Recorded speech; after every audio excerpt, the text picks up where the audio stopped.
ഞാൻ കേട്ട ഒരു കോട്ടിനെ കുറിച്ചിട്ടാണ് ഇപ്പൊ പറയാൻ പോകുന്നത്. Nothing can be gain without losing, even heaven demands that. നമ്മൾ സക്സസ്ഫുൾ ആവണമെങ്കിൽ ഒരുപാട് കാര്യങ്ങൾ നമ്മൾ ചെയ്യേണ്ടതായിട്ടുണ്ട് അല്ലേ? എന്തൊക്കെയാണ് ചെയ്യേണ്ടത്? നമുക്കൊരു ഹാർഡ് വർക്ക് വേണം, കമ്മിറ്റ്മെന്റ് വേണം, ഡെഡിക്കേഷൻ വേണം, അങ്ങനെ കുറേ ഉണ്ട്.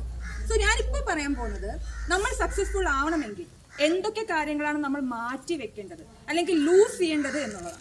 എന്തൊക്കെയായിരിക്കും? അതായത് നിങ്ങളെ പഠനത്തിൽ നിന്നും പിന്നോട്ട് ആക്കുന്ന എന്തൊക്കെ ഫാക്ടേഴ്സ് ഉണ്ട്? ഫോണ്, ഡിസ്ട്രാക്ഷൻ എന്ന് വേണമെങ്കിൽ പറയാതിന് അല്ലേ? പിന്നെ എന്തൊക്കെ പറയാം? മൊബൈല്, പിന്നെ മടി ഉണ്ടോ നിങ്ങൾക്ക് പഠിക്കാൻ?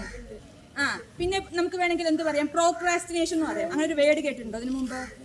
അതായത് നാളെ പഠിക്കുക, മറ്റന്നാൾ പഠിക്കുക, അങ്ങനത്തെ ഒരു സംഭവം. പിന്നെന്തൊക്കെയാ? കംഫർട്ട് സോൺ അല്ലേ?